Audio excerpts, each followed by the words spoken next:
Me diga então, como fiquei assim? Se há um outro alguém preso dentro de mim.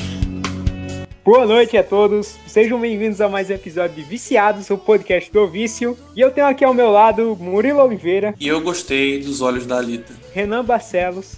Murilo tá errado. E um convidado muito ilustre, Matheus Linar, do The Kira Justice. Fala aí, galera, tudo bom? E a propósito, eu achei o olho maneiro. Porra, tá vendo, Renan? Perdeu. Não dá nem pra demitir o cara que ele é convidado. E pra quem tá viajando do que a gente tá falando, hoje a pauta é adaptações de mangás e animes para o cinema americano. E com certeza a galera tá falando de Alita Battle Angel. Sim, eu achei interessante que parece aqueles olhos de animação mesmo. Tipo, claro, lembra um pouco as animações americanas, mas ainda assim lembra um olho de animação. Ele tem uma sensação artificial que ficou muito legal. Eu achei ousado. Quando eu vi a primeira vez, claro que causa uma estranheza. Eu acho que minha reação foi igual de todo mundo. Eu achei estranho. Mas depois reassistindo e observando o que parece ser a ideia por trás ali do Robert Rodrigues, eu acho que pode ser bom, cara. Eu acho que é uma ideia legal. Eu acho que quando a gente discute esse negócio de adaptação de filme, a gente às vezes se apega às pequenas coisas como se elas fossem o problema do que no fim acaba sendo o problema dos filmes. Não sei se vocês estão me entendendo. Sim, acho que sim. Acho que sim. Tipo assim, às vezes a gente olha um trailer e pensa, pô, sei lá, vai mudar o nome de um personagem, sim. Vai fazer... E a gente pensa, não, isso aí... Só que no fim, isso não é o que vai dizer se a adaptação vai ser boa ou ruim. O problema é que às vezes são indícios. Às vezes são indícios do caminho que o cara tá indo, mas não garante nada. Eu acho que também é porque é muito complicado.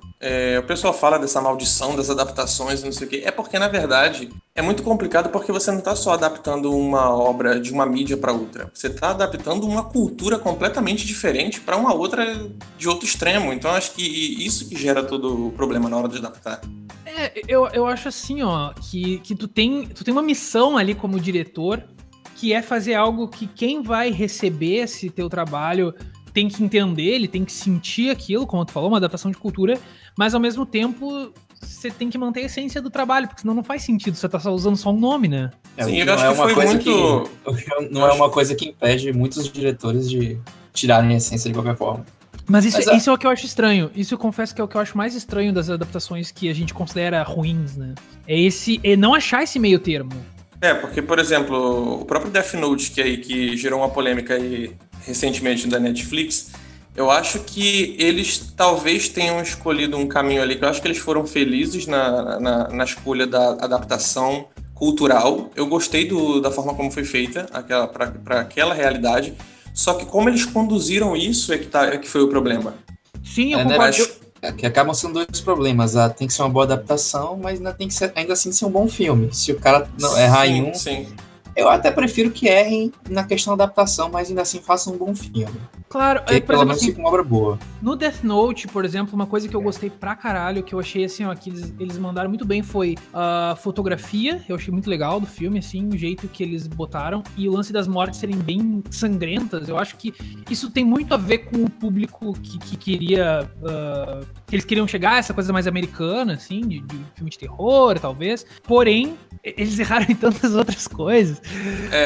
Porque isso não estava errado. Pra mim, assim, Death Note, como ele tem essa pegada mais adulta, não tinha problema em ver mortes mais visuais, por exemplo. Não é a ideia do original, mas ainda assim foi uma coisa que pra mim fechou. Daí outras coisas nem tanto.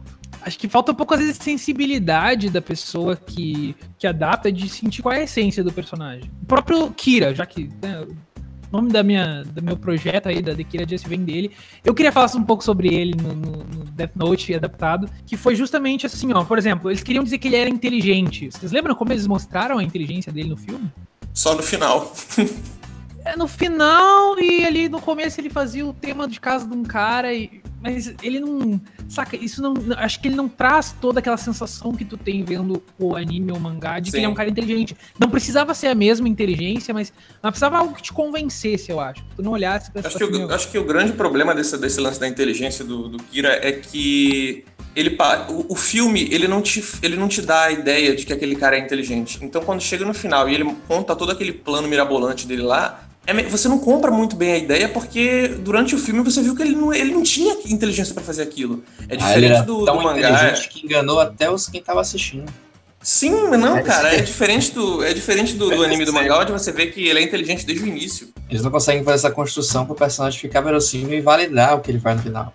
Isso. Porque eu entendo que são pouco tempo que eles têm pra usar, eu consigo entender todas as limitações, mas eu acho que teria outras maneiras de repente, insinuar que um personagem é inteligente sem falar muito, sabe? Sem mostrar muita coisa. Às vezes até usando de uma boa narrativa, às vezes, tipo, sei lá, o cara começar ganhando um torneio de xadrez, ganhar sei lá, o que a gente entende por inteligência aqui no Ocidente, assim, que faz uma pessoa ser inteligente.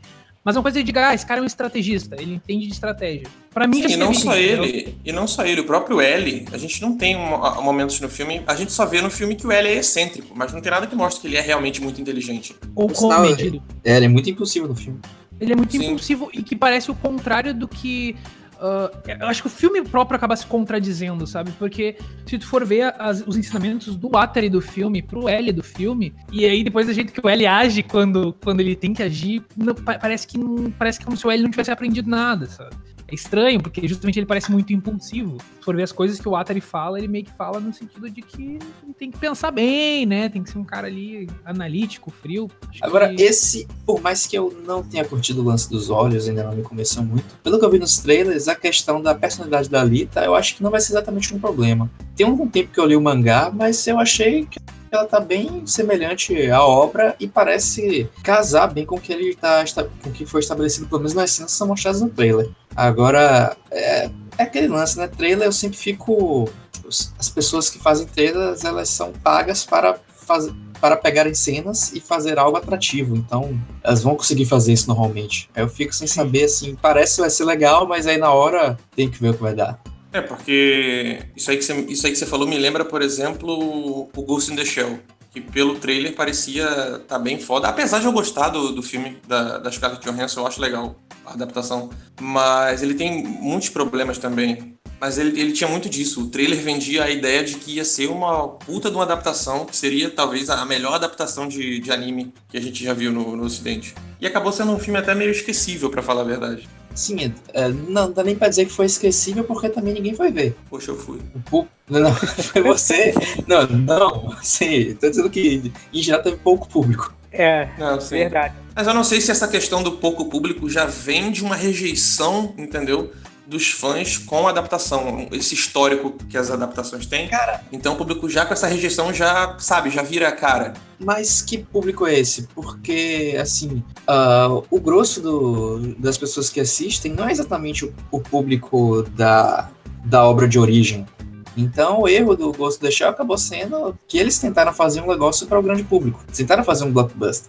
E falharam. Muito feio. Eu acho que é complicado, justamente esse lance você tem que fazer um blockbuster, mas você tem que respeitar a obra original. Às vezes os caras acabam se perdendo, tá ligado? Eu vejo um exemplo que ficou pra mim bem claro quando eu assisti, foi o Dragon Ball Evolution. Tem que ser tocado nesse assunto aqui, quando infelizmente temos que tocar esse assunto aqui. Delicado, aí, triste, doloroso pra muitos, talvez. Porque Dragon Ball Evolution é uma prova de que havia hype.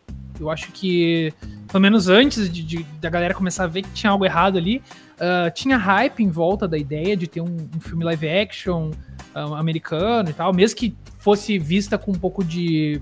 Como é que eu posso dizer? Ceticismo. Assim? Ceticismo, perfeitamente. Um pouco de ceticismo. Havia uma certa hype. Todo mundo queria saber como é que ia ser o filme de Dragon Ball americano. Mas quando tu chega no filme, ele peca justamente em tentar misturar os dois. Porque, por exemplo, eu lembro do começo ali do filme. Aí tem lá um Goku indo numa festa de uma balada americana. Os caras estão lá, tipo, os caras Ele tá na escola. E aí, tipo, é uma coisa muito filme americano aquilo. Muito, muito escrachadamente. E aí ele tem uma cena que pra ele impressionar, eu acho que é a Titi, eu não sei se é a Titi ou a Bulma, eu acho que é a Titi.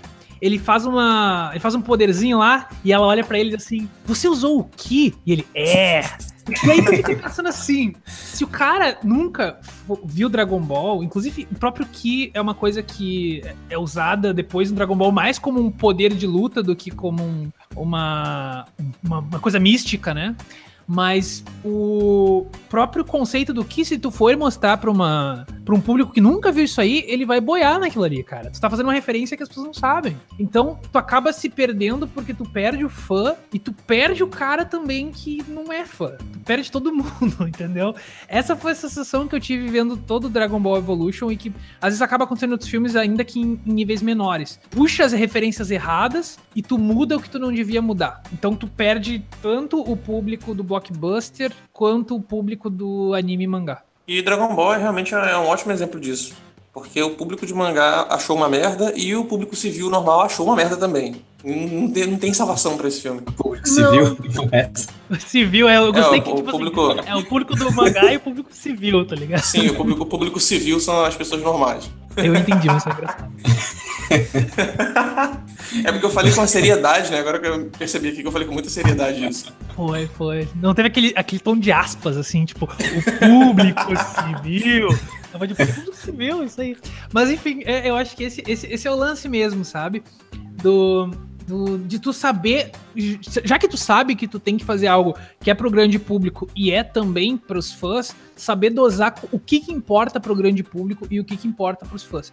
Porque quando tu for citar algo da obra original que exige um pouco mais de aprofundamento, tu tem que fazer. Não precisa ser uma coisa expositória, onde o personagem vai ficar 10 minutos falando, mas tu tem que, de alguma forma, deixar subentendido para aqueles caras que não entendem da obra original entenderem. Porque imagina, é como se a gente fosse ver um anime de um mangá e o anime presumisse que tu leu o mangá, não faz sentido. Tu tem que ter um pouco de apresentação ali. Agora também um problema de Hollywood, dos filmes blockbusters, e na verdade em geral da maioria dos filmes, é que eles sempre buscam, obviamente, levantar a maior quantidade possível de dinheiro, né? De vender ingresso, vender DVD, coisa e tal. E com isso, eles pegam adaptações vindas lá do outro lado do mundo para trazer para o país deles e fazer uma coisa que eles querem que o máximo de pessoas possíveis assistam. Dá para entender a lógica, mas é um lance meio difícil eles pegarem algo que tem um público bem específico e um público, digamos, fiel e que vai ficar muito emputecido se fizer merda e tentar jogar para abranger o máximo possível de pessoas. Eu fico na impressão que talvez essas adaptações elas fossem mais bem-sucedidas se eles tentassem ser menos megalomaníacos em questão de bilheteria. Tentar fazer algo um pouco mais de nicho, não estou dizendo para ser algo cult, mas só mais focado em vez de abrir e correr o risco de acontecer o que foi com Ghost in the Shell. Eu não sei se teve lucro o filme, mas se teve, não deve ter sido muito. E imagino que ele deve ter sido caro pra porra de fazer. Eu acho que ele conseguiu se pagar, mas não foi nada muito significativo, não. Tipo, pensa aí no Deadpool, que foi barato, bem direcionado, e se pagou e ainda fez um bom dinheiro em relação ao custo dele. Cara, eu acho que depende muito qual é a obra que tu pega e Sim, depende da obra. Natural a obra já vai vir pras pessoas, tá ligado? Volto pro Dragon Ball. Eu acho que Dragon Ball é uma coisa que poderia sim ter sido um filme que ia bombar, tá ligado? Iria bombar porque tu só precisava seguir uma ideia ali. Não tem muito que a galera odiar num filme se tu respeitasse a obra original, porque Dragon Ball já é popular. A popularidade de Dragon Ball, pelo menos aqui no Brasil, e acredito que nos Estados Unidos, não sei se alguém sabe aí, pode me confirmar, que lá também acho que é bem popular, é tão grande que tu não precisa fazer uma super mudança, uma super explicação, ou pensar, nossa, mas será que as pessoas vão aceitar X? Algumas coisas, assim, pequenas talvez, mas não muita coisa. Não precisa mudar completamente a obra para ela ser aceita, porque a obra já foi aceita. O público já consumiu e já tá no imaginário das pessoas. Então tu não precisa criar. É diferente de um Ghost in the Shell, é diferente de um outro filme onde nem todo mundo vai conhecer. Mas eu acho que no caso, quando pega um Ghost in the Shell ou um Naruto, que tá pra sair também, não tá? Não vai ter o filme do Naruto. Então, esse é o tipo de coisa que tu não precisa forçar muito pra moldar pra um outro público. Naruto é Naruto, quem vai ver sabe que é Naruto. Mas ao mesmo tempo, Matheus, eu acho que esse tipo de filme é ainda mais complicado de adaptar, porque eles são muito shonen, eles são muito shonenzão, a ponto de ter poder e ter personagens com roupas coloridas. É meio complicado. Eu não sei, parece que no live action, ou você respeita aquilo e você aceita o lado extravagante, o lado excêntrico da obra e respeita e faz igual, ou faz o que eles fizeram em Dragon Ball, que foi tentar fugir daquilo para criar uma coisa mais crível, com medo da aceitação do público americano, e deu no que deu.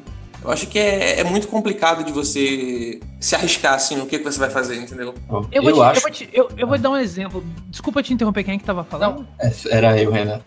Eu acho que você consegue fazer o meio termo, cara. Eu vou dar um exemplo. Eu era moleque, mas eu ainda era uma pessoa com senso crítico e tal. Vocês lembram do desenho do Street Fighter que passava no SBT? Sim. Eu lembro. Eu acho que eles faziam isso no desenho. Apesar de ser um desenho, eles diminuíam bastante a coisa de overpowered do jogo. Tipo, quando o Ryu usava um Hadouken, era tipo, ele tinha uma mega concentração pra usar, então não usava a qualquer hora.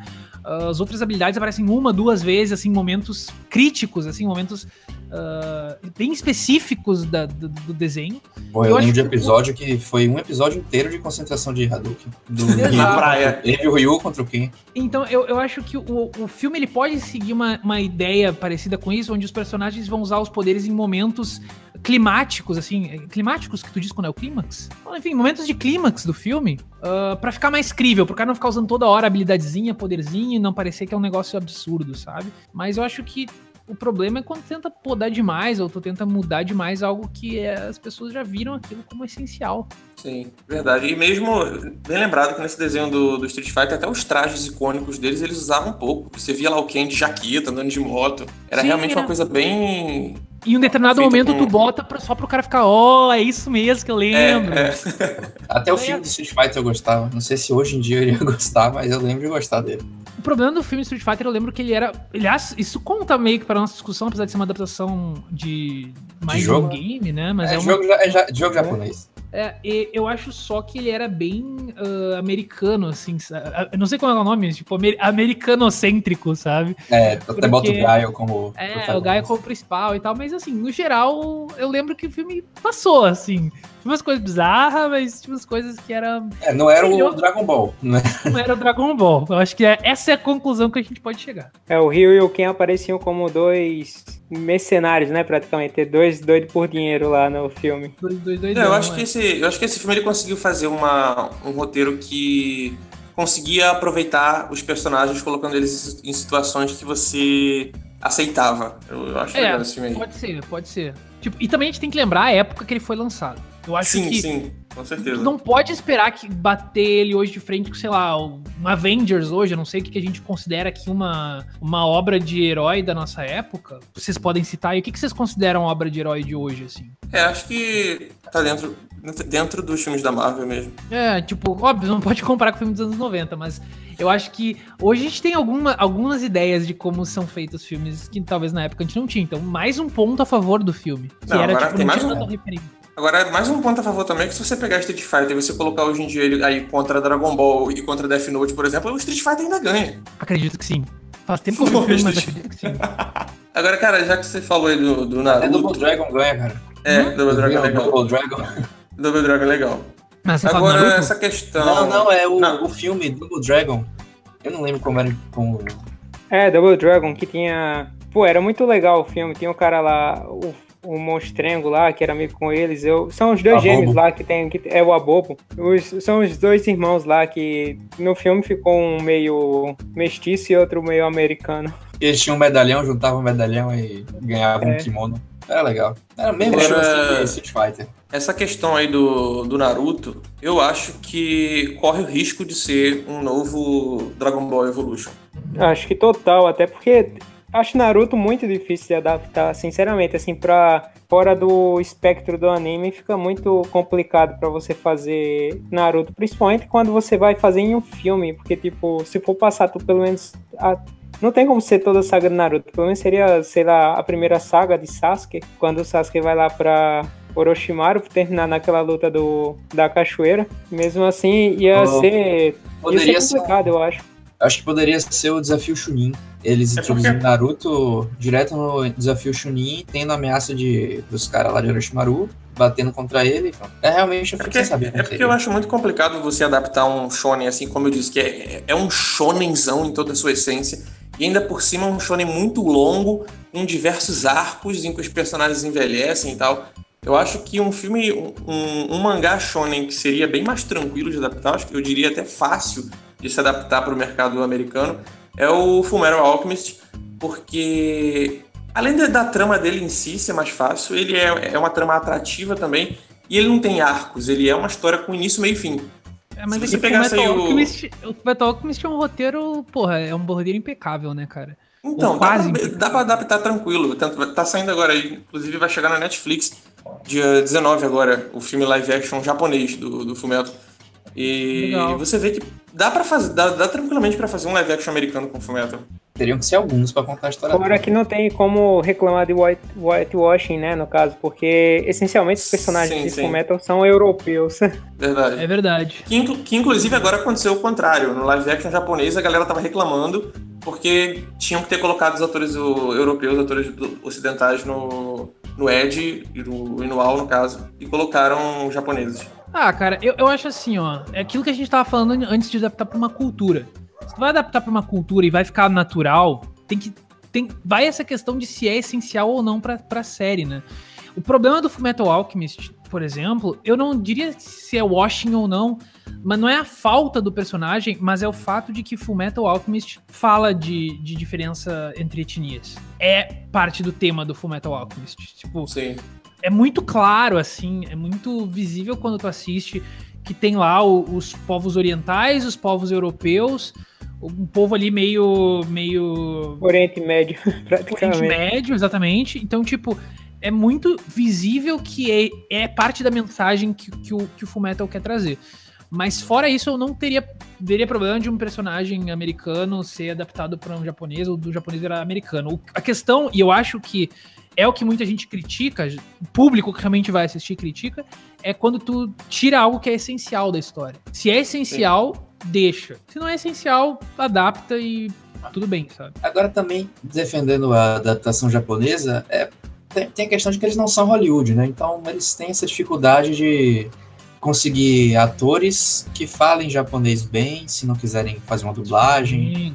Então é mais difícil para eles essa questão da etnia. Acaba tendo que ser japonês. Eu acho que o ponto também é porque os filmes japoneses já são feitos para os cinemas japoneses, né? Eles não têm pretensão de liberar para outros países. Sim. E fazer um circuito mundial como os filmes americanos fazem. Sim. Eu acho tanto é que você vê que não existe essa preocupação deles no mercado mundial a partir do momento em que eles pegam os personagens e levam pro filme praticamente como se fosse cosplays. Eles em nenhum momento eles tentam fazer um negócio que tal público vai achar melhor se a roupa desse personagem for mais crível. Então, não, eles fazem igualzinho no mangá e estão nem aí. Botam uma peruca loira lá, a roupa vermelha e pronto. É bem por aí mesmo, sabe? Os japoneses não têm as mesmas preocupações que a gente, que o Ocidente em geral. Isso é bem evidente, eu acho, assim, sim, em todas essas discussões aí que a gente tá tendo de adaptar pra cultura, de possível whitewashing, ou no caso, sei lá, um Japanese washing aqui.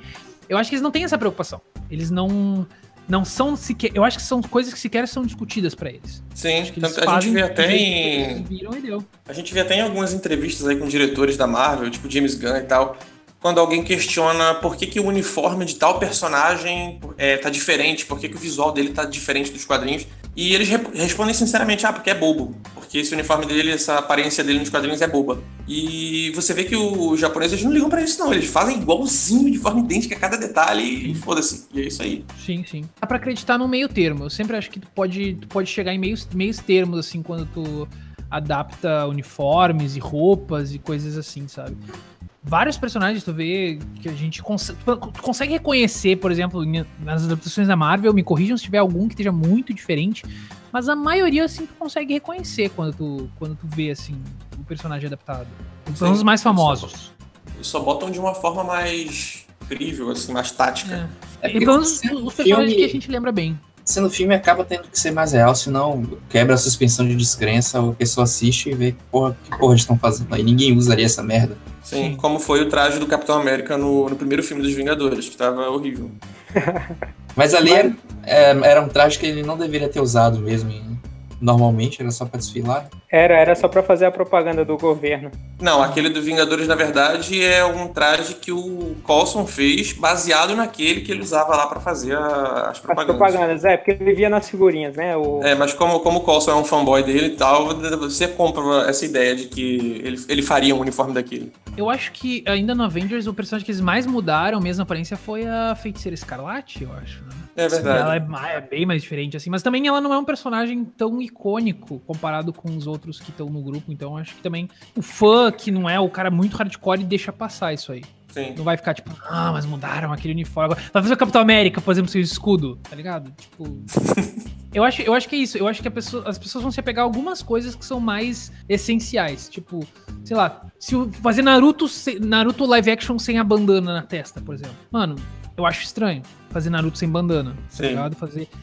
Eles podem dar um jeito de ficar menos estranho. Acho que eles podem, eu acho que pode ser um objetivo deles, mas não assim, cortar completamente, por exemplo. Agora, uma coisa interessante que eu acho que pode ser uma coisa interessante, porque posso estar enganado, mas acho que a gente nunca viu isso, é anime sendo levado para o mercado americano em forma de série, que é o que vai acontecer com One Piece. One Piece vai ser adaptado no mercado americano como uma série de TV. E estavam até falando que vai ser... Também acho que vai ser interessante. E já falaram porque no início eu fiquei um pouco preocupado nessa questão do orçamento. Só que falaram já umas notícias aí que o orçamento vai ser mais caro do que o orçamento de Game of Thrones, que vai ser a série mais cara de todos os tempos, essa série de One Piece. Então realmente não sei o que esperar. Eu acho que pode ser um lance muito interessante isso aí. Pode, se der certo, se não for, a gente apenas for torturado vendo um DBZ em filme, só que em formato de série. Imagine aí, ver 24 episódios do filme de DBZ. Se não for algo desse tipo, eu acho que vai ter um potencial enorme de trazer os animes para essa mídia, que com é certeza. até mais apropriada para trazer algo seriado, né? Eu acho se der certo, você pode ter certeza que vai ter um monte de anime virando série de TV, porque é assim que Hollywood funciona. O problema, na minha opinião, do One Piece é fazer algo que tu não sabe pra onde tu pode levar a história e tu não sabe quais são as liberdades que tu pode tomar, porque isso pode ser cobrado depois, digamos assim. Que foi até o caso do anime Fullmetal Alchemist clássico, né? Onde eles tiveram que, tipo, agora que a gente não sabe pra onde vai, vamos inventar e vai até o final assim. E foda-se, porque tu não tem mais... Depois que tu vai pra um lado da história, tu não tem mais escolha. Mas o bom de uma série de One Piece é que eles têm 20 anos aí de mangá pra trabalhar em cima, né? Então... Isso é verdade. Não tem mais... Vai ser difícil eles alcançarem tão rápido. Mas em geral é isso. Não vão alcançar, porque que ator é esse que vai ficar 20 anos lá fazendo? Não sei. Agora assim, cara, eu acho que se fizerem uma pegada meio Piratas do Caribe, assim, sabe? Só que com os poderes, eu acho que tem como pegar um público, sim, conquistar um público aí. Pode ser. Seria bom. Pô, tem vários aqueles animes, sabe, de 24 episódios, 12 episódios, que se se dedicassem a adaptar pra uma série, ficaria um negócio muito legal. Ergo Proxy mesmo, seria uma puta série de ficção científica se adaptassem. O Code Geass seria foda também. Não, todos esses acho que ficariam bem legais. O Code Geass, eu acho que tem até a questão do mangá, que ele é um pouco filtrado já em relação ao anime, né? Ele não tem no mangá acho que não tem nem as batalhas, né? Não tem robôs e tal. Eu acho que daí uma coisa menos grandiosa ficaria até mais fácil de adaptar. Teria até uma pegada meio Game of Thrones, assim, por assim dizer, essa questão de família e tal, lá do Império e não sei o que. Agora eu fico curioso pra ver como seria se fizessem uma série americana com robôs gigantes. Acho que ainda não dá por agora, porque ia ser um negócio muito caro, mas eu fico com essa curiosidade, porque Gundams e robôs gigantes em geral fazem parte, eu acho que, do imaginário popular, mesmo que no momento não esteja algo tão falado. Mas a gente tem aí Pacific Rim, né? Estreia esse ano. Esse ano estreia o segundo. O segundo foi bem recebido o primeiro. Acho que não teve mais nenhuma iniciativa de fazer algo usando robôs gigantes no mercado ocidental, pelo menos eu não me lembro de nenhuma. E é o tipo de coisa que, porra, robôs gigantes. Todo mundo gosta de robôs gigantes. Não, tô só não conta, não.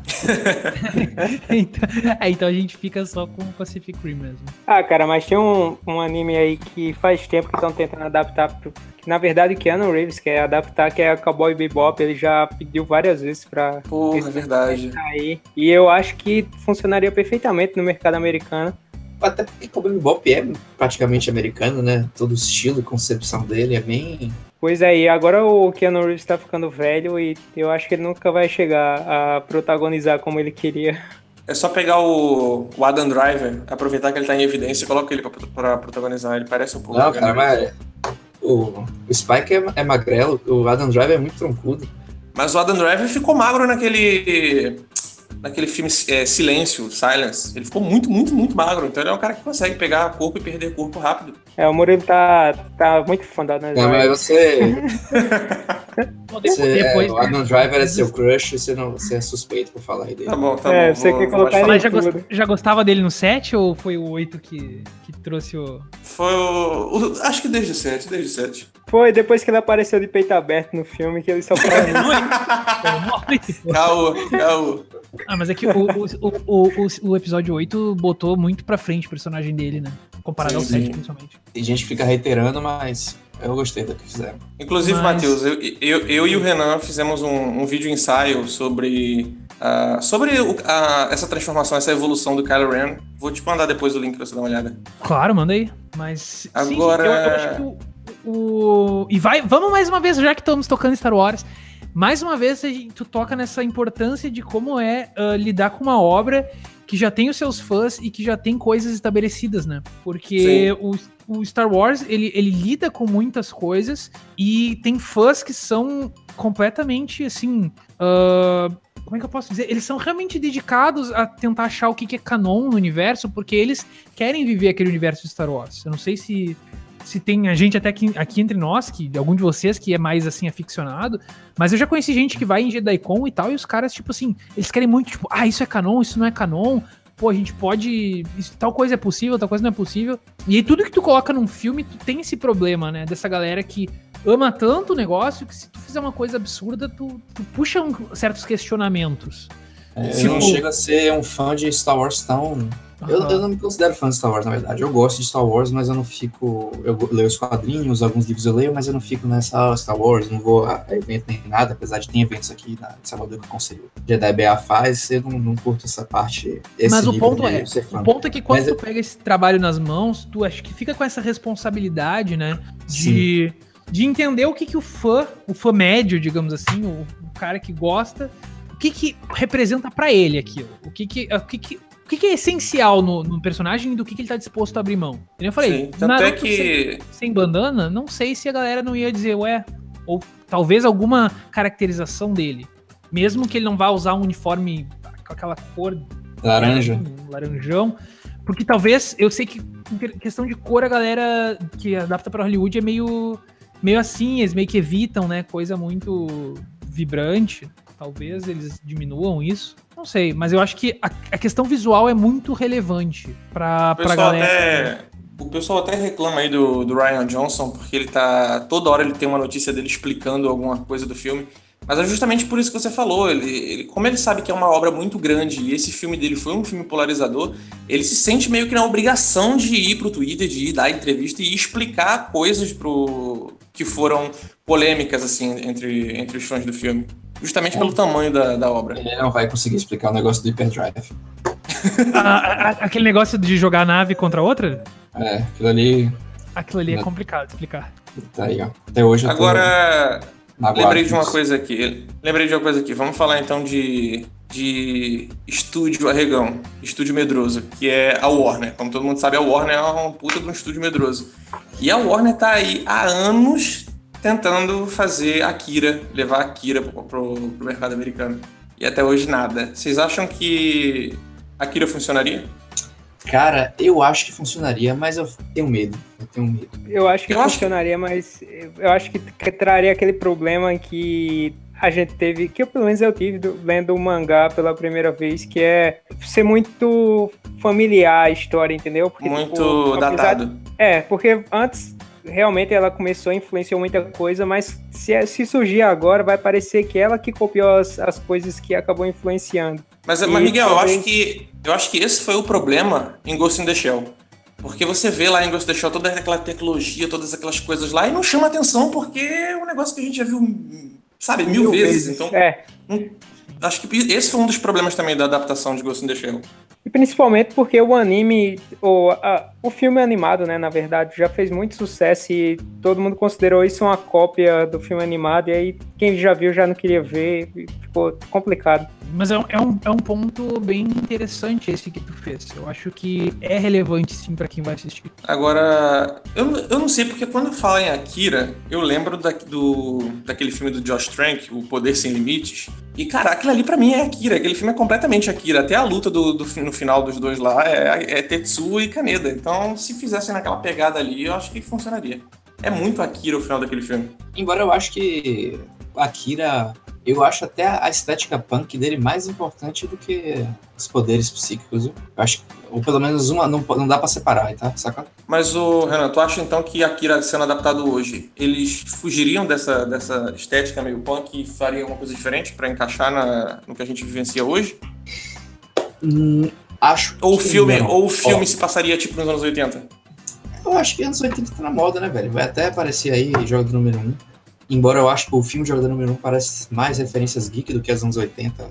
Sim. Exatamente, mas tem aí Stranger Things passando, vários remakes de filmes e coisas dos anos 80 acontecendo. Eu acho que o próprio It, né? Foi nos anos 80 também. Um Akira aí com toda essa estética punk dos anos 80.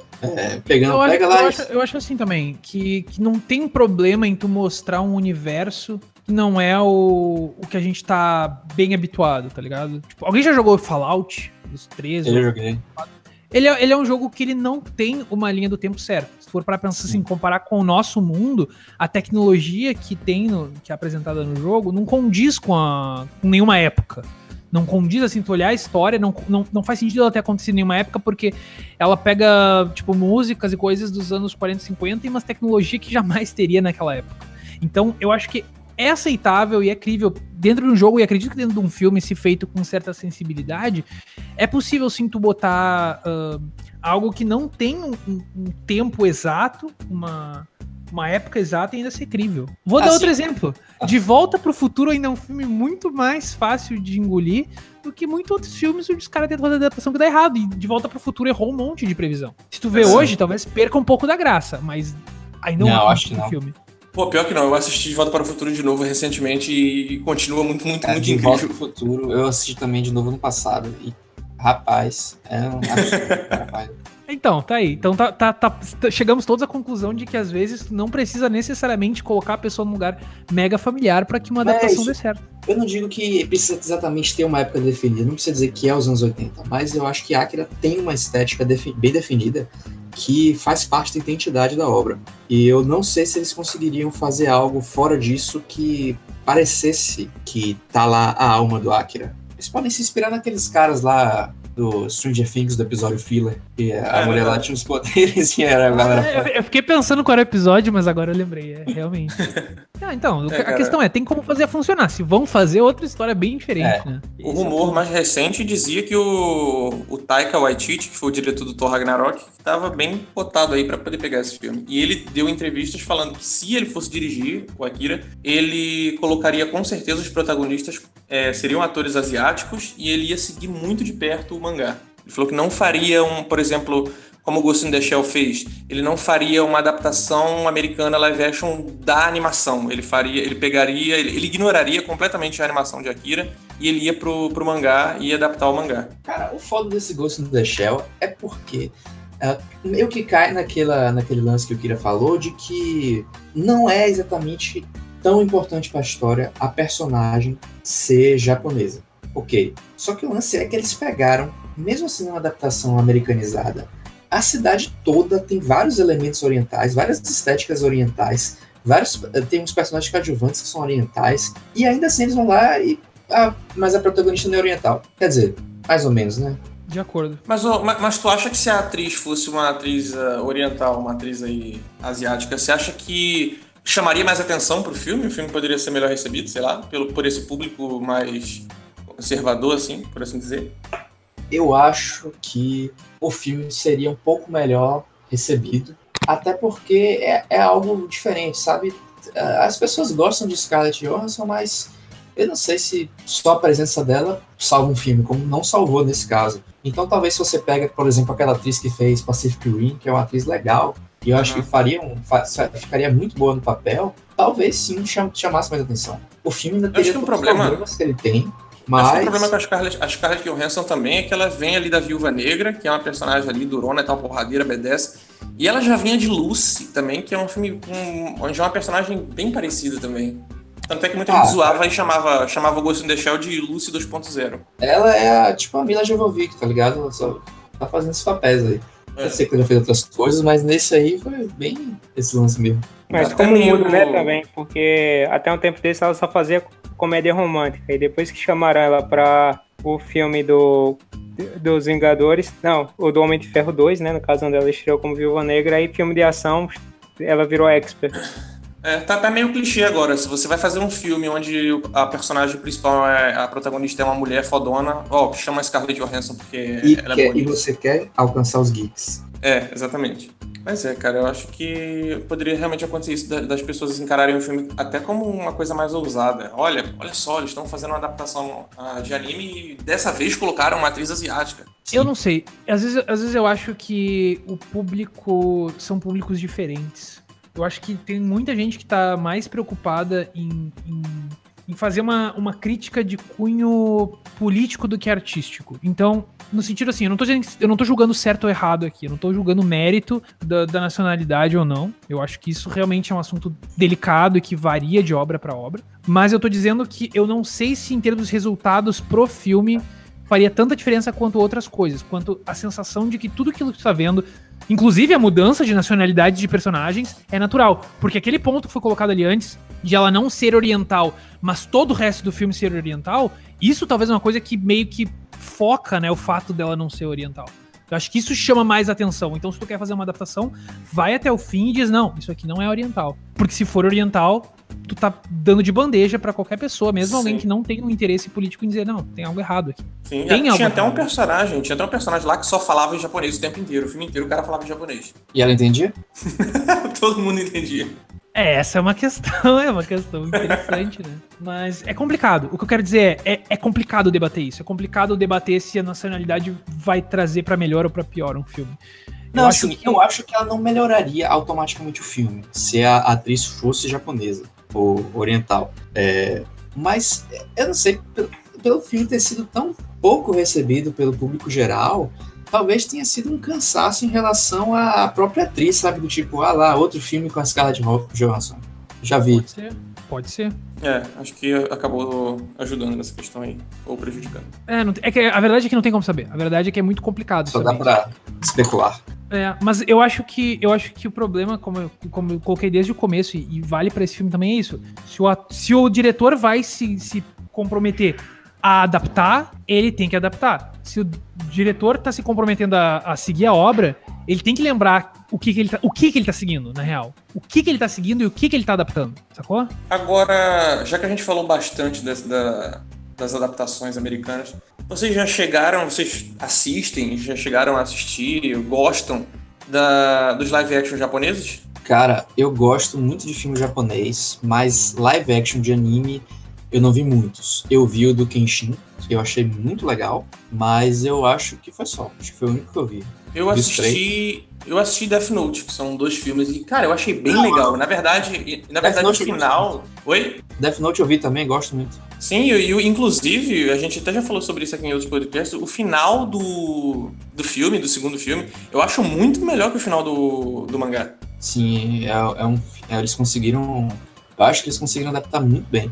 Sim, mas, assim, fazendo às vezes de advogado do diabo, o filme, ele é tão semelhante ao mangá, assim, de você reconhecer os personagens, o ambiente e tudo, que talvez você acabe automaticamente completando as lacunas dele, sabe? Com o conhecimento que você tem do mangá. Então, eu fico sem saber como ele é recebido por alguém que nunca leu o mangá. Você entendeu mais ou menos o que eu quis dizer?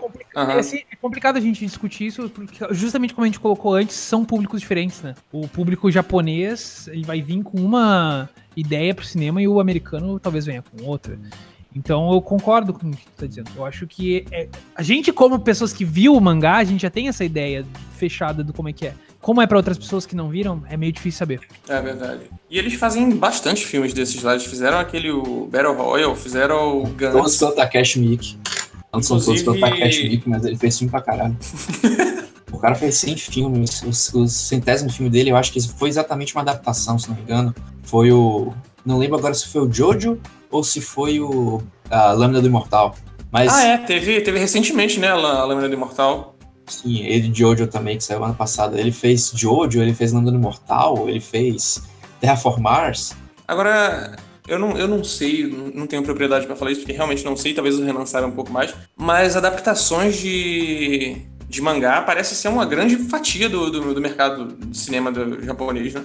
Cara, eu não sei porque meu lance é ver mais filme japonês antigo, ou alguns novos bem específicos. Porque, Mas, tipo, pelo que eu vejo, tem muita adaptação. Sim. Qualquer mangá que você vai ver teve um live action japonês. É Inclusive, tipo... outro live action legal foi...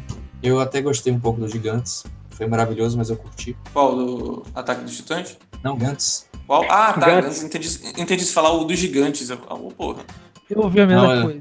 Eu não curti. Attack on Titan. Poxa, Attack on Titans é legal, cara. Ah, cara, não Olha. deu pra mim. Eu comecei gostando, aí eu vi o lance da galera virar gigante, porra. Inclusive, Attack on Titan daria pra fazer uma adaptação legal. A adaptação japonesa falaram que ficou uma merda, mas é porque, porra, exige muito efeito especial e a gente sabe que efeitos especiais não são algo que eles são muito bons, né? E a galera reclamou porque só a Mikasa e o Levi deveriam ser orientais, né, também. Sim. Essa mesma Mas questão ouso dizer que Attack on Titan foi uma das coisas mais... um sopro novo pros animes que eu acho que estavam e ainda estão num processo de estagnação. Existem algumas exceções, algumas, assim, boas surpresas, mas comparado com qualquer outra coisa que eu vi nos últimos tempos, nos últimos anos, o que me chamou atenção de anime e mangá? One Punch Man, que também não é novo, mas o anime é novo e foi um pouco diferente, assim, foi um pouco diferente do lugar comum, já que os animes parecem que estão. Que mais? Cara, não consigo pensar em muitos outros, não. Assim, não consigo pensar em outros animes. Recentemente teve aquele Evergreen, alguma coisa, Tá crescendo muito. Netflix. Evergreen também, mas Boku no Hero tá crescendo muito ultimamente. É verdade. Agora, um que eu fiquei interessado, porque a JBC vai lançar, então eu fiquei interessado em comprar, que é o Platinum End, que é dos criadores de Death Note. Então, só por ser dos criadores de Death Note, automaticamente desperta a atenção. E eu fui... Então, para saber se valeria a pena comprar ou não, eu li 10 capítulos do mangá, né, pelo computador mesmo, recentemente, só para ver se valia a pena. E, cara, eu achei bem interessante, eu achei bem legal, só que ele lembra muito Death Note, aquela questão das estratégias, das reviravoltas, das regras, né? Aquelas regrinhas que eles criam ali no universo deles, como eles fizeram em Death Note. O Platinum End tem muito disso, me lembrou muito Death Note. Então eu fiquei com a sensação de que, mesmo sendo um plot, uma coisa nova, assim, uma coisa interessante, ele acaba sendo um pouco repetitivo, sabe? Ele fica meio que preso nisso, parece que ele traz um frescor, mas ao mesmo tempo ele tá preso nas mesmas regras de Death Note. Ele não traz uma sensação de coisa nova, como o Attack on Titan trouxe. Mas e agora vamos falar de Attack on Titan também. Vocês acompanham as openings, pelo menos, do Attack on Titan? Cara, eu acho que eu vi. É porque assim, a primeira opinião é muito boa. Todas as openings são muito boas, na verdade. Mas eu também não sei até que ponto eles vão conseguir surpreender, porque eles chamam sempre a mesma banda, né? A mesma banda que fez as três. E eu fico pensando assim, como músico... Eu me enganei completamente sobre a terceira, porque a galera adorou, né? A terceira abertura do... A do Sasageo. Mas só gostaram, mas só se popularizou por causa do Sasageo. Mas deu certo. Mas eu fico me perguntando assim também, como é que tu... Qual é o ponto onde a familiaridade é mais importante do que a novidade? Eu não sei responder essa pergunta, na real. Eu trabalho com arte e eu não sei responder pra vocês essa pergunta. Tipo, olha, quando que é importante fazer algo novo e quando é importante fazer algo familiar? Porque os caras usaram a mesma banda e eu achei até que ia cansar e não cansou. Aí tu pega o caso de Tokyo Ghoul, onde a primeira abertura foi um grande, sucesso também. E aí a segunda eles quiseram fazer algo completamente diferente que, é completamente esquecível. Segundo os caras da escola de Frankfurt, que já estão meio passados já, não se levam tanto em consideração hoje em dia, o público que consome cultura de massa, ele espera coisas iguais às que já gosta, mas acaba sendo a novidade que faz com que eles encontrem, que acabem, se vier novidade e a novidade for boa, eles acabam preferindo a novidade. E essa discussão é muito válida pra isso que a gente tá falando também. Porque, quando tu vai adaptar, tu vai trazer a familiaridade ou a novidade? E qual familiaridade tu vai trazer? Tu vai trazer a familiaridade do público geral ou a familiaridade do fã? Essa questão são discussões bem delicadas. A opinião pessoal sobre isso se for uma coisa que eu sou fã, eu prefiro que seja a familiaridade do fã. Se não tô nem aí. Foi aquilo que eu coloquei antes também sobre a popularidade do material que tu tá adaptando, né? Quanto relevante é a popularidade do material original pra que tu tenha que se manter fiel ou não? Sim, e a gente tem tem até um exemplo disso aí com o Renan, que é Guardiões da Galáxia, que é um filme inegavelmente bom, que é um filme que conquistou um público enorme, e o Renan não gosta porque ele já era fã da HQ antes, então ele não gosta do filme por causa disso. Curti, tá? Mesmo reconhecendo que é um ótimo filme. Sim, eu reconheço que eu acho que talvez seja o melhor da Marvel, mas provavelmente está no top 3, mas eu não curto. Entendo. E eu acho que é exatamente isso mesmo. Eu acho que a Marvel acertou em te magoar, no caso. Eu preferia que fosse diferente, mas fazer o que já foi. Mas eu acho que a Marvel faz isso muito bem, que nem a gente tava falando da Feiticeira Escarlate também. Eu acho que eles dosam bem em o quesito familiaridade e o quesito novidade ou necessidade de adaptação, e que eu acho que seria interessante que os estúdios que adaptam obras orientais olhassem com esses olhos pra Marvel. Não olhassem com aquela ideia de não, mas eles já são o dono do direito autoral, então eles fazem o que eles quiserem. E olhassem mais com, olha, eles têm sensibilidade pra ver o que o público conhece ou não, o que dá pra passar ou não. Porque, no geral, a Marvel ela não é isenta de críticas, a gente sabe disso. Vocês mesmos já devem ter criticado eles em outras situações aí. Mas a questão toda no geral, eles sabem como trazer aqueles heróis pro público. Sim. Apesar da crítica feita aqui agora do Guardiões da Galáxia, em geral, os personagens mais populares deles chegaram muito bem ao público. É essa coisa que o pessoal fala da fórmula Marvel, né, que tá ficando cansativa e tal, mas, cara, é o que eles fizeram, é o que deu certo e eles continuam aí mantendo. Não, mas e a fórmula Marvel, ela é mais relacionada ao roteiro, né, ao andamento de um filme, mas em relação a como eles trazem o herói pra tela, eles não costumam falhar muito, esse é o meu ponto, Sim. Na verdade. Eu acho que em relação ao roteiro, a apresentação pouco ao é clima. importante. Eu acho que tem também uma questão de roteiro, mas também de clima. Que você percebe o mesmo ser? clima nos heróis. Embora, de certa forma, não seja um erro, porque eles fazem parte do mesmo universo. Mas o meu ponto é que, assim, tu aceita o personagem. E tu aceitar o personagem, na minha opinião, como fã, é o básico pra tu comprar o roteiro que vem depois, seja ele bom ou mediano. E eu acho que é isso que faltou em Death Note, é isso que faltou em Dragon Ball. Tu não vê o personagem original, mesmo que uma versão modificada, tu olha pro personagem e tu não enxerga o personagem original. Tu não consegue acreditar que aquilo é outro. Tu não consegue ver que aquele Light é o Light do mangá, ou parecido, ou remotamente parecido. Tu não consegue comprar aquele Goku do Dragon Ball Evolution como o Goku. Tu olha e diz, ele é um cara tipo o Goku do universo tipo Dragon Ball. E quando inclusive, tu compra tu não quer um tipo. O Death Note, eu acho que ele teria sido mais bem sucedido se não fosse o Light.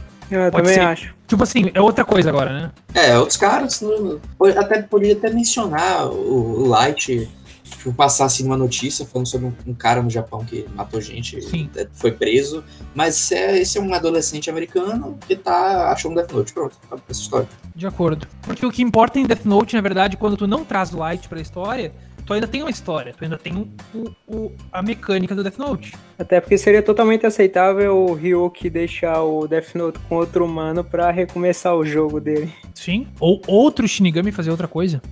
Também. Eu acho que o grande problema de Death Note também pra mim é porque, como eu falei, até a questão do Platinum End, o Death Note ele tem regras muito bem estabelecidas, que uma não conflita com a outra. E quando chegou nessa adaptação da Netflix, eles criaram uma regra que é aquela de controlar a pessoa e se você rasgar a página, se você destruir a página, a pessoa não, mesmo com o nome escrito, a pessoa não morre. Eles criaram uma regra nova que não existe no original e que acabou conflitando com outras regras, fez uma salada.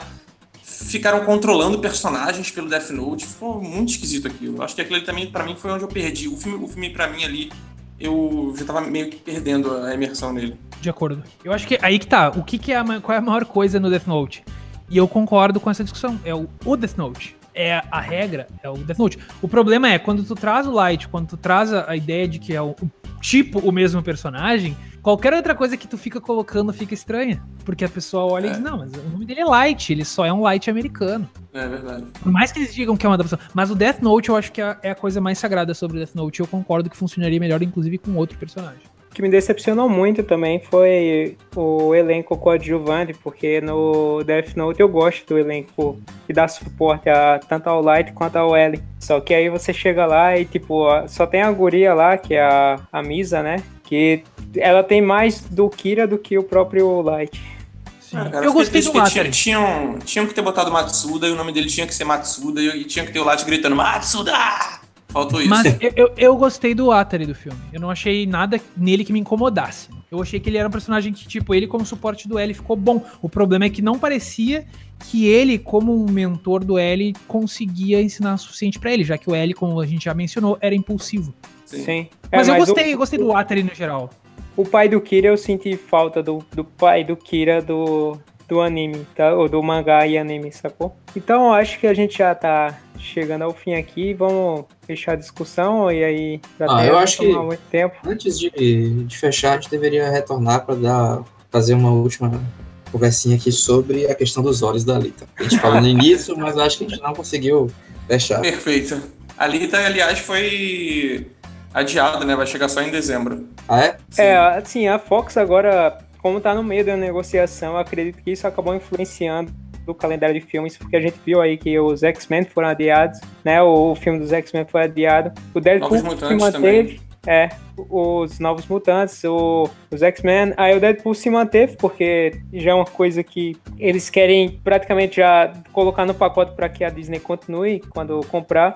Mas aí vários outros filmes foram adiados para se adaptar ao calendário que a Disney já tem para os próximos filmes dela. Então, eu acredito que isso foi o que aconteceu com a Alita também, com os demais filmes. E agora só resta esperar, porque praticamente o filme já deve estar quase pronto, né? Eu acho. Acho que sim. Não tinha não tinha motivo para fazer esse adiamento. E sobre os olhos, eu acho importante, porque apesar de também ter estranhado muito quando eu vi o trailer e tal, mas eu acho que os olhos são uma parte muito importante em qualquer personagem japonês, tá ligado? Na arte deles, assim, tanto de anime quanto mangá. Principalmente em anime, que você vê a expressão do olhar ser algo que dá para transparecer o sentimento, a emoção, a forma como eles vão falando, as coisas que você vai vendo.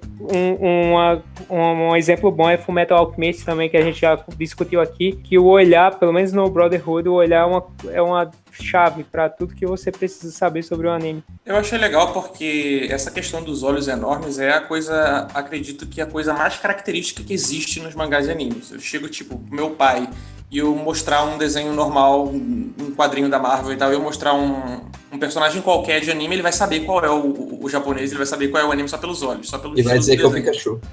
Provavelmente. Provavelmente. Ou algum outro Pokémon que ele não sabe o nome. Mas, assim, eu acho que se existe um filme, uma adaptação de mangá, onde você pode fazer isso, é a Alita, porque ela é um androide e tal, ela é um tipo de androide ali que é encontrado pelo cara, então eu acho que faz sentido nessa personagem. Eu acho que por isso que eu acho que foi legal fazerem isso. Olha, eu acho que eu não gostei, mas pelo trailer parece que vai ficar assim na parte técnica, não vai ser tipo tirar o bigode do Superman, nada do tipo, tá ligado? Parece que fizeram os olhos dela direitos, acho que ficou legal realmente a forma como tá sendo apresentado. E eu entendo o que ele quis fazer, mas assim, eu vou discordar do Murilo, que eu acho que o lance aqui não é tanto mostrar que é um mangá, pegar que, tipo, mostrar que é uma coisa que veio do mangá, porque sinceramente isso não importa, porque nos mangás os olhos são daquele jeito por causa de um lance como a estética dos quadrinhos japoneses foram progredindo, foram evoluindo de forma como eles encontraram para expressar os personagens. E isso é algo dos quadrinhos, dos desenhos, não precisa exatamente ser transposto para um filme, porque no fim das contas os olhos daquelas pessoas, dos personagens que estão nos mangás e animes, eles são olhos, entre aspas, normais. Transposto para a realidade seriam olhos convencionais. Mas eu acho que o que ele quis colocando aqueles olhos na Alita foi tanto mostrar que ela é uma espécie de boneca, que ela foi o modelo de androide dela é o estilo uma boneca mesmo, quanto talvez dizer que ela é mais humana do que as pessoas ao redor. E se você pensa na ideia de olhos como um reflexo da alma, como o espelho da alma, na verdade. O Renan sendo aí filosófico. Também eu ouvi dizer que na continuação de Gun, e para quem não sabe, os ouvintes que podem não saber é o nome do mangá, que ela realmente, quando ela, parece que ela veio de Marte, alguma porra assim, que parece que o modelo dela realmente tem esses olhos grandes. Mas isso eu vi alguém comentando, não sei se é verdade. Mas se for esse caso, parece bem pautado na ficção que é apresentada na ficção original, embora eu realmente ache que talvez seja um detalhe desnecessário. Mas eu tenho que ver como vai ficar no filme. Eu gostei de todo o resto do filme, não gostei dos olhos, mas eu aceito,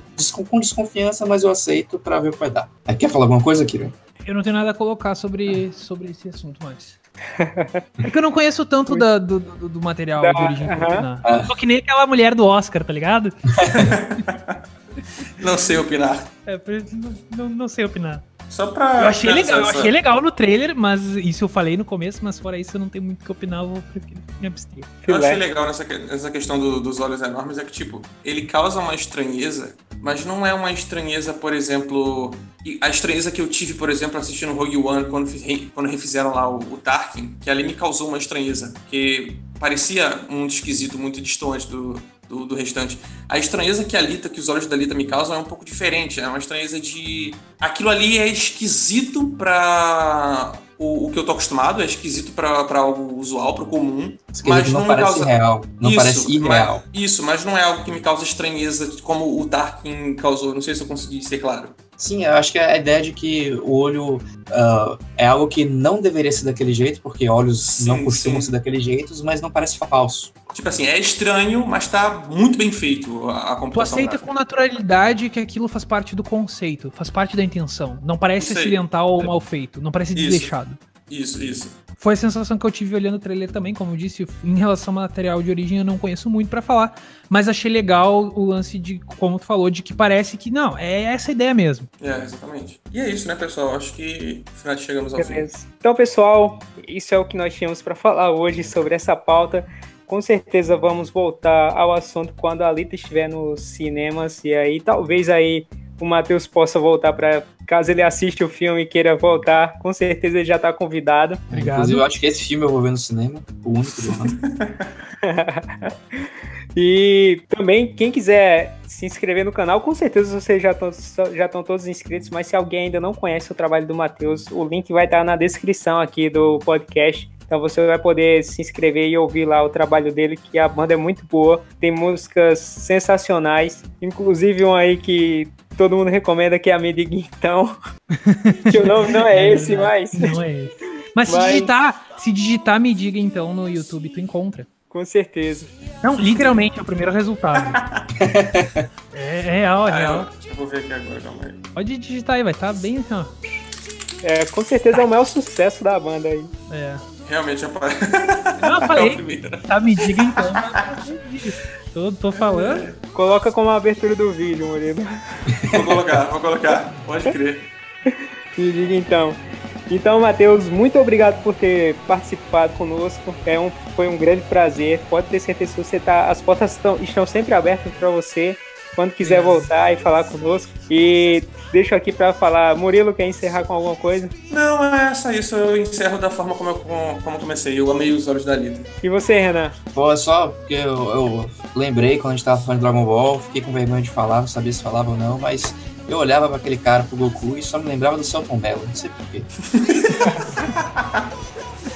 Esse foi o comentário mais aleatório que eu já ouvi sobre Dragon Ball. Parece até o Gustavo falando. Pois é. Não, dá condição pra Renan, ele fica a noite toda aí. Mas, então é isso, pessoal. Por favor, continuem aí ouvindo aí o podcast Viciados. Quem não é inscrito, se inscreva. E, por favor, deixe sempre o like aí, porque isso vai ajudar muito no nosso trabalho. Apesar de que eu acho que o algoritmo agora do YouTube mudou pra caramba e não tem nada a ver. Mas, mesmo assim, dê seu like e comente aí. Então, valeu. Até a próxima e valeu. Valeu. Falou, galera.